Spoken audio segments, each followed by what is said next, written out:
Welcome to Akshita media. నేను మీ నాతరి రంజిత్. ఇవాళ ప్రధాన పత్రికలు వచ్చిన కథనం ఏవైతే ఉన్నాయో ఆ కథనం పైన సాక్షి కానీ దిశ ప్రధాన పత్రికలు మొత్తం ఇవాళ మంత్రి పొంగులేటిని ఉద్దేశించి అసెంబ్లీలో జరిగిన చర్చ, అదే కాకుండా పాడి కౌశిక్ రెడ్డి కడియం శ్రేయర్పై చేసిన విమర్శలు ఏవైతే ఉన్నాయో వీటిపైన ప్రధాన అంశాలుగా ఇవాళ ముద్రించడం జరిగింది. వాటిపైన వెల్కమ్ టు అక్షిత మీడియా. నేను మీ నాతరి రంజిత్. ఇవాళ ప్రధాన పత్రికలు వచ్చిన కథనాన్ని ఒకసారి పరిశీలించే ప్రయత్నం చేస్తాం. ఇప్పుడు దిశ పేపర్లో ప్రధాన హెడ్డింగ్ వచ్చినటువంటి ఎగబడి కొంటాం, ఎదురు కొరత తెస్తాం, పెట్రోల్ కొరతపై పుకార్లు షికార్లు చేస్తున్న తరుణంలో ప్రజలు ఒక పక్క కేంద్ర ప్రభుత్వం కొరత లేదని చెప్తున్నప్పటికి కూడా ఏమాత్రం వినకుండా ఏది పెట్రోల్ బంకుల చుట్టూ ప్రదక్షిణలు చేస్తారు. అందరికీ నమస్కారం. నేను మీ రంజిత్, అక్షిత మీడియా ఎడిటర్ని. ఇవాళ ప్రధాన పత్రికలు వచ్చిన కథనాలు ఒకసారి చూసే ప్రయత్నం చేద్దాం. మార్నింగ్ న్యూస్ ని నెట్ నుంచి స్టార్ట్ చేయడం జరిగింది. కొంచెం ప్రజలారా అన్యతగా భావించకండి. కొంత వనరుల సర్దుబాట్ల భాగంగా ఇన్ని రోజులు మార్నింగ్ న్యూస్ స్టార్ట్ చేయలేదు, ఇవాళ నుంచి స్టార్ట్ చేయడం జరిగింది. ప్రధాన పత్రికలో సాక్షి పత్రికలలో వచ్చిన కథనం ఏదైతే ఉందో ఈ రోజు మనం ఒకసారి చదివే ప్రయత్నం చేద్దాం. బ్లాక్ మెయిల్ కు భయపడం, మైనింగ్ పై నెగ్గు తేలుస్తాం. 2014 నుంచి మైనింగ్ లీజు అక్రమాలపై సిఐడి విచారణ జరుపుతాం. వచ్చే అసెంబ్లీ సమావేశాలలో నిజాలు నెగ్గు తేల్చి నివేదిక బయట పెడతామని శాసనసభ పద్దుల చర్చ సందర్భంగా ముఖ్యమంత్రి రేవంత్ రెడ్డి చెప్పిన పరిస్థితి. అసలు అక్రమ మైనింగ్లు జరుగుతున్నాయా? అక్రమ మైనింగ్ల గురించి ఎందుకు మాట్లాడుతున్నారు? అసలు అక్రమ మైనింగ్లు అనేవి రాష్ట్ర వ్యాప్తంగా జరిగి కోట్లాది రూపాయలు వాళ్ళు సంపాదించుకుంటున్నారా? సంపాదించుకుంటే ఆ సంపాదన ఏడిగిపోతుంది. అక్రమ మైనింగ్లు జరిగితే అక్రమ మైనింగ్లు జరగడానికి కారణం ప్రభుత్వం ఆద్యం పోసే విధంగా వారికి బెనిఫిట్లు సమకూర్చడం. మనం ప్రధానంగా ఇప్పుడు చూసినట్టయితే ఇప్పుడు రాఘవ కన్స్ట్రక్షన్ సంబంధించిన ఏదైతే కథనం ప్రధానంగా అన్ని పత్రికలలో కనిపిస్తుందో, అనుమతులు లేకుండా రాఘవ మైనింగ్స్ నిర్వహిస్తున్నారు. జీవోలో 111కు విరుద్ధంగా కత్వాల్ కూడా దర్జాగా దందా సాగిస్తున్న కాలుష్యం పర్యావరణ పరిశ్రమలకు అనుమతులు లేకుండా భారీ కన్స్ట్రక్షన్లు నడుపుతున్నట్టు కూడా వారిపైన ప్రధాన అభియోగం ఉన్నాయి. అదే కాకుండా ఇంకా మిగతా పత్రికలలో కూడా ఏం కథనాలు, అదే కాకుండా అడ్డుపడితే శివతాండవమే అని మూసి ప్రక్షాళనపై సీఎం రేవంత్ రెడ్డి ఓట్ల కోసం నోట్ల కోసం చేసే పని కాదా అని రామప్ప శివుడి సాక్షిగా మూసి ప్రక్షాళన చేసిన ప్రాంతాన్ని దక్షిణ కాశీగా తీర్చిదిద్దుదాం, ప్రజల ఆకాంక్షలను అడ్డుకునే ఒక్క హక్క ప్రజాప్రతినిధిగా కొనసాగొచ్చా అని సబితపై ప్రత్యక్షంగానే ఫైర్ అయిన పరిస్థితి. ఇవన్నీ అసలు రాజకీయాలలో మూసి ప్రక్షాళన కోసం సీఎం రేవంత్ రెడ్డి ఏదైతే చేస్తున్న కార్యక్రమాలు ఉన్నాయో ఆ కార్యక్రమాలలో భాగంగా ఈ విధమైన విమర్శలు, అంటే ఒకవేళ సీఎం రేవంత్ రెడ్డి చేసే కరెక్ట్ అయినప్పటికీ కూడా వాటిని ప్రతిపక్షాలు అడ్డుకుంటున్నాయని చెప్పి సీఎం విమర్శించడం ఆంతర్యం ఏంటిది అది కూడా తెలవాల్సిన అవసరం లేదు. రాముడికి పట్టాభిరాముడికి పట్టాభిషేకం జరిగిన పరిస్థితి, భద్రాద్రి రాముడికి పట్టాభిషేక మహోత్సవం అట్టహాసంగా జరిగిన పరిస్థితి. ఈ కార్యక్రమానికి రాష్ట్ర గవర్నర్,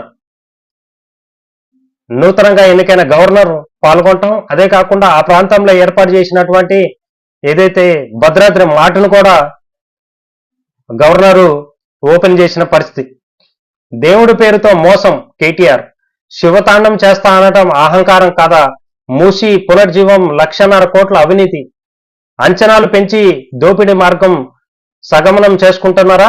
అంటే ఇప్పుడు ప్రతిపక్షాలు అంతగానో విమర్శిస్తున్నప్పటికి కూడా మూసి ప్రక్షాళన వెనక ఇవాళ ప్రతిపక్షాల సపోర్ట్ లేకుండా రాష్ట్ర ప్రభుత్వం ఆ కార్యక్రమాన్ని చేపట్టగలుగుతుందా? అసలు ఇంకోటి, గతంలో బీఆర్ఎస్ ప్రభుత్వం ఉన్నప్పుడు కూడా కాంగ్రెస్ కానీ ప్రతిపక్ష పార్టీలు ఏవైతే ఉన్నాయో వాటిని అడిగిన పరిస్థితి కూడా లేదు. వీళ్ళు ఏవైతే నచ్చిన విధంగా చేసుకున్నారు కాబట్టి ఆ విధంగానే జరుగుతుందంటానికి కూడా దీనికి కారణం కూడా చూడొచ్చు. సోషల్ మీడియాలో అసత్య వార్తలతో దేశం ఇబ్బంది పడింది. పెట్రోల్ గ్యాస్ కొరత వదంతులను పై కేంద్ర మంత్రి కిషన్ రెడ్డి, గ్యాస్ చౌరు సకాలంలో అందేలా చర్యలు తీసుకుంటాం, ప్రజలకు భారం పడొద్దని చమురుపై ఎక్సైజ్ డ్యూటీని కూడా తగ్గించాం. తెలంగాణ కూడా చొరవ తీసుకొని ధరలు తగ్గించాలని సూచించిన కేంద్ర మంత్రి కిషన్ రెడ్డి. అంటే ఒక పక్క యుద్ధం జరుగుతున్నప్పుడు గ్యాస్ నిల్వలు లేవు, పెట్రోల్ కొరత, డీజిల్ కొరత ఉంది అని చెప్పి ప్రజల్లో ఉన్న అపోహని వాళ్ళు నివృత్తి చేయాలి.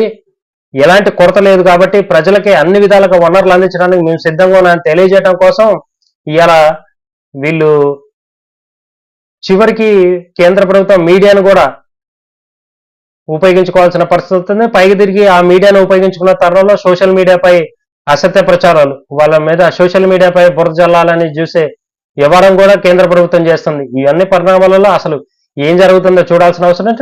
ఇంకా ఆదాబ్ హైదరాబాద్ పత్రికలలో ఏం కథనం రాశారు ఇవాళ.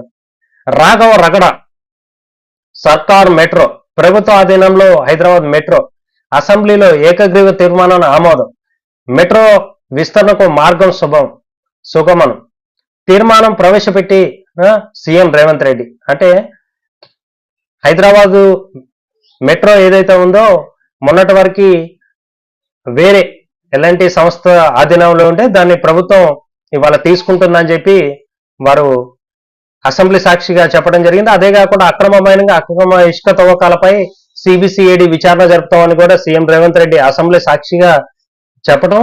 అదే మెయిన్ ప్రధాన ప్రతిపక్షాలు ఏవైతే ఉన్నాయో రాఘవ కన్స్ట్రక్షన్ పైనే, రాఘవ కన్స్ట్రక్షన్ అనేది అక్రమంగా మైనింగ్ చేస్తుంది, కోట్లాది రూపాయల ప్రజాధనాన్ని దోచుకొని పోతారని చెప్పి వారు బాహాటంగానే చెప్పడం. ఇది ప్రధానంగా ఏ పత్రిక తీసుకున్నా అక్రమ మైనింగ్, రాఘవ కన్స్ట్రక్షన్ పైన ఇవాళ కథనం రాయటం వెనక ఆంతర్యమేంటితో తెలవాల్సిన అవసరం ఉంది. అదే కాకుండా ఒకవేళ నిజంగా అక్రమ మైనింగ్ జరుగుంటే ప్రజాధనం ఎన్ని కోట్లు దొరికినాయింది, ఎన్ని కోట్ల రూపాయలు వాళ్ళ యొక్క సొంత ఖజానాలకు వెళ్ళి నివృత్తి చేయాల్సిన అవసరం ఉంది. అదే కాకుండా ఆదాబ్ హైదరాబాద్ లో కూడా ఇలా ప్రధాన అడ్డంకు అడ్డుకుంటే శివతాండవే, మూసి కాలుష్య నిర్మూలనే మా లక్ష్యం, ప్రజలే అడ్డుకున్న వారికి బుద్ధి చెప్తారు, దేవుడు మాకిచ్చిన అవకాశం చూస్తున్నాం, ఓంకారేశ్వర ఆలయ నిర్మాణానికి భూమి పూజ, 8 ఎకరాలలో 663 కోట్లతో పనులు, 100 అడుగుల శివుడి విగ్రహం ఏర్పాటుకు చర్యలు. ఇవాళ ఏవైతే ఆలయ శంకుస్థాపన కార్యక్రమం ఉందో ఆ కార్యక్రమంలో అసలు ప్రతిపక్షాలపై ఘాటైన విమర్శలు సీఎం రేవంత్ రెడ్డి చేయటం జరిగింది. మీరు ఎవరు అడ్డం వచ్చినా కానీ మీ మీద శివతాండం చేసినా నేను మూసి ప్రక్షాళన చేసి తీరతా, అది మా ధ్యేయం అని చెప్పి ఇవాళ ఆ ప్రెస్ మీట్ లో సీఎం రేవంత్ రెడ్డి చెప్పడం జరిగింది. ఏదైనా కానీ ఏ పత్రిక తీసుకున్నా ప్రధాన వార్తలు తీసుకుంటే ఒకటి రాఘవ కన్స్ట్రక్షన్, ఇంకోటి అడ్డుకుంటే శివతాండమే అన్న కథనమే ప్రధానంగా అనిపిస్తుంది. మరొక పక్క వైభవంగా సీతారామ పట్టాభిషేకం, సీతారాము కళ్యాణం తర్వాత నెక్స్ట్ డే పట్టాభిషేకం జరగటం అనేది ప్రభుత్వ ఆనవాయితీ కాదు, అది ఆనవాయితీ. దాంట్లో ప్రభుత్వం లాంఛనాలతో జరగటం. ఈ కార్యక్రమానికి గవర్నర్ శుక్లా దంపతులు పాల్గొంటాం. అదే కాకుండా అక్కడ భద్రగిరి మార్ట్ని ప్రారంభించిన శుక్లా ఆ ప్రాంతంలో ఏవైతే గిరిజన సంప్రదాయాల ప్రకారం ఉన్నాయో వాటన్నిటిని పరిశీలించడం, తదితర వివరాలు కూడా మనం నిన్న జరిగిన దాన్ని చూసాం. కానీ ముఖ్యంగా ఏదైతే రాఘవ కన్స్ట్రక్షన్ పైన జరుగుతున్న అభియోగాలపై సీఎం రేవంత్ రెడ్డి అంతగానో ఘాటుగా స్పందించడం, సిబిసిఐడి విచారణ జరిపిస్తాం, దీనిపైన నిగ్గుదేలుస్తామని చెప్పి చెప్పటం, దీని వెనక ఆంతర్యం ఏంటి? అదే కాకుండా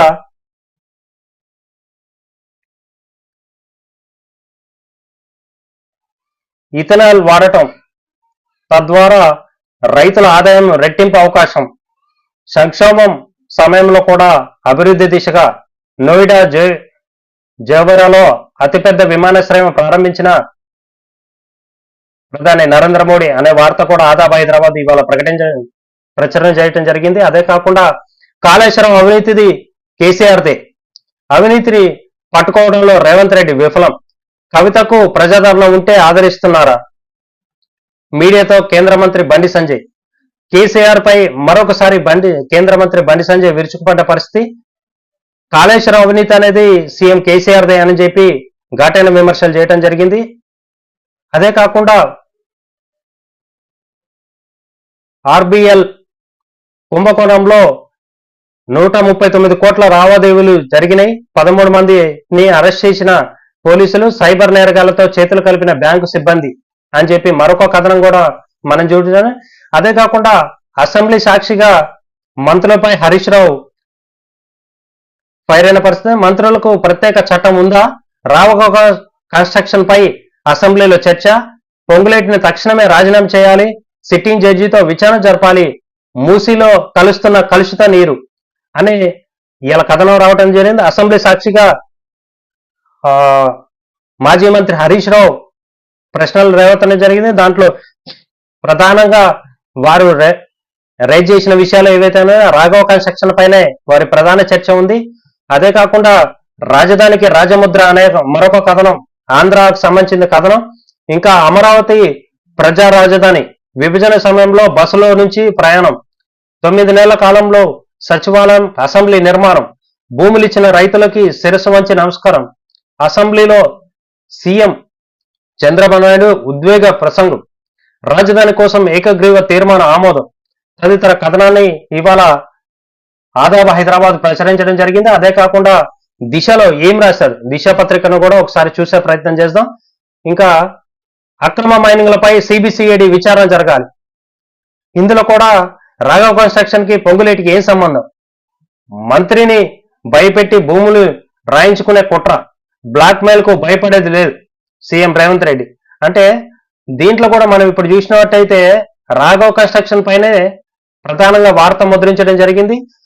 అక్రమ మైనింగ్ జరుగుతుంది, సిబిసిఐడికైనా మా ప్రభుత్వం సిద్ధంగా ఉంది, విచారణ జరిపిస్తాం అది ఇదని వారు సీఎం రేవంత్ రెడ్డి చెప్తున్నప్పటికీ కూడా ఏదైనా కానీ ప్రతిపక్షాలు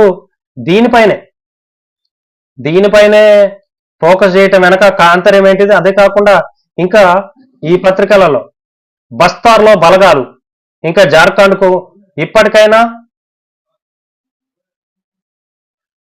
ఇప్పటికే 4 సిఆర్పిఎఫ్ కోబ్రా దళాలు తరలింపు, నక్సల్స్ ముక్త ఛత్తీస్గఢ్ లో దాదాపు సఫలమైంది కాబట్టి బస్తార్ డివిజన్ నుంచి కేంద్ర బలగాలను ఉపసంహరణ ప్రభుత్వం ఆల్రెడీ స్టార్ట్ చేసింది. అంటే దీన్ని బట్టి చూస్తే ఆటోమేటిక్ గా నక్సల్స్ ప్రభావితం అనేది ఏదైతే ఆనాడు అమిత్ షా మార్చి కల్లా నక్సల్స్ ఏర్వేస్తామని చెప్పి తాను చేసిన ప్రతిజ్ఞని క్లియర్ చేసుకున్నట్టే మనకు కనిపిస్తుంది. అదే కాకుండా బరి తెగించిన రాఘవ కన్స్ట్రక్షన్ నిబంధనలు తుంగలతోకి యథాచిగా స్టోన్ క్రషర్ నిర్మాణ, పొంగులేటిని తక్షణమే రాజీనామా చేయాల్సి విచారణ ఎదుర్కోవాలన్న హరీష్ రావు. ఏ వార్త చూసుకున్నా కానీ పొంగులేటి పైన విమర్శలు గుప్పించిన పరిస్థితి. అదే కాకుండా ప్రతిపక్షాలు మొత్తం పొంగులేటి పైనే దృష్టి పెట్టినాయి. రేపు రేషన్ బియ్యంతో ఎమ్మెల్యేలు ఎమ్మెల్సీలు భోజనం అనేది ప్రధాన వార్త కూడా మనం చూస్తూనే ఉన్నాం.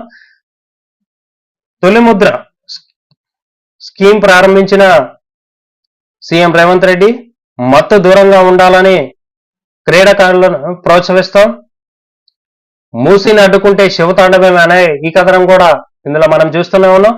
ఏమైనా చూసుకున్నా మరొక కథనం, అక్రమాలకు కేర్ ఆఫ్ ఇన్కార్, పటాన్ చెరువు సాక్షి చెరువు గుట్టను బస్తర్ జోన్లో నిర్మాణాలు, బఫర్ జోన్లో నిర్మాణాలు, ఫ్లాట్లు చూపడం లేదని కొనుగోలుదారుల ఆవేదన అనే కథనం కూడా మరొక కథనం దిశ కూడా రాయటం జరిగింది. ఏ పత్రిక తీసుకున్నా ఇవాళ ప్రధాన వార్త రాఘవ కన్స్ట్రక్షన్ పైన. అదే కాకుండా ప్రతిపక్షాలు ఏవైతే హరీష్ రావు ఇది సీఎం కేటీఆర్ పైనే సీఎం రేవంత్ రెడ్డి ఘాటైన విమర్శలు చేసిన పరిస్థితి. అదే కాకుండా మాజీ మంత్రి సబితా ఇంద్రారెడ్డి పైన కూడా సీఎం రేవంత్ రెడ్డి ఘాటైన విమర్శలు, మీరు అడ్డం వచ్చినా నేను వదిలేది లేదు, నా ఏదైతే కళ ప్రభుత్వం ప్రజలకి ఉపయోగకరంగా ఉండే విధంగా మూసి ప్రక్షాళన అనేది చేసి తీరుతాం. అదే కాకుండా మీరు ఏదైతే అక్రమ మైనింగ్ అని అంటున్నారో అక్రమ మైనింగ్ పైన కూడా నిగ్గు తేల్చడానికి మా ప్రభుత్వం సిద్ధంగా ఉంది, దీనిపైన అన్ని విధాలుగా సిద్ధంగా ఉన్నాం. అదే కాకుండా అనుమతులు లేకుండా రాఘవ మైనింగ్ అనే కథనం కూడా హరీష్ రావును ఉద్దేశించి సాక్షి ప్రచారం చేయడం జరిగింది. సిట్టింగ్ జడ్జితోనే విచారణ జరిపించాలి, మంత్రి పొంగులేటి సంస్థ కావడంతో ప్రభుత్వం చర్యలు తీసుకోవట్లేదా అన్నది కూడా అసెంబ్లీ సాక్షిగా హరీష్ రావు విమర్శించిన పరిస్థితి.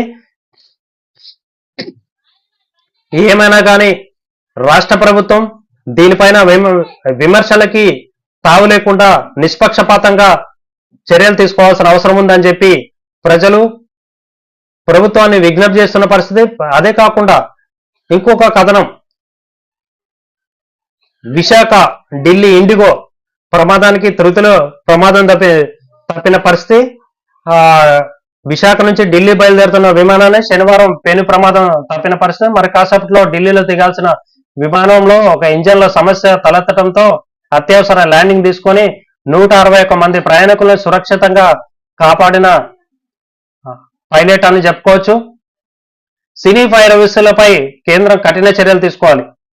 ఏవైతే కోట్లాది రూపాయలు వెచ్చించి సినిమాలు నిర్మాతలు తీస్తున్నారో పైరవకారుల వల్ల మేము నష్టపోతున్నాం, వారిపైన కఠిన చర్యలు తీసుకోవాలని వారు తీసుకున్న విజ్ఞప్తులను కూడా ప్రభుత్వం సుముఖంగా తీసుకుంటుందా లేదు, వారిపై ఏ చర్యలు తీసుకుంటుందా అనేది సినిమాటోగ్రఫీ చట్టం ప్రకారం పైరవీకారులపై ఫిర్యాదులు వస్తే వారిపైన కఠిన చర్యలు తీసుకోవడానికి మేము సిద్ధంగా ఉన్నామని చెప్పి సీఎం కేంద్ర ప్రభుత్వం కానీ రాష్ట్ర ప్రభుత్వం కానీ చెప్తూనే ఉంది. అదే కాకుండా 6న పిప్పర్లో భారీ బహిరంగ సభ, కాంగ్రెస్ పార్టీ ఏదైతే బట్టి పాదయాత్ర చేసి 3 ఏళ్లు పూర్తవుతున్న సందర్భంగా అక్కడ ఆదిలాబాద్ లో భారీ బహిరంగ సభ నిర్వహించాలని బట్టి అనుచరులు బట్టి ఉప ముఖ్యమంత్రి బట్టి విక్రమార్క నిర్ణయించినట్టు తెలుస్తుంది. కథనంలో ప్రచురించిన సాక్షి పత్రిక. ఎరువుకు ఇక బరువు, పశ్చిమాసియా యుద్ధంతో ఖరీఫ్ సాగులో ప్రభావం, ఎరువుల కొరత ఏర్పడే అవకాశం ఉంది.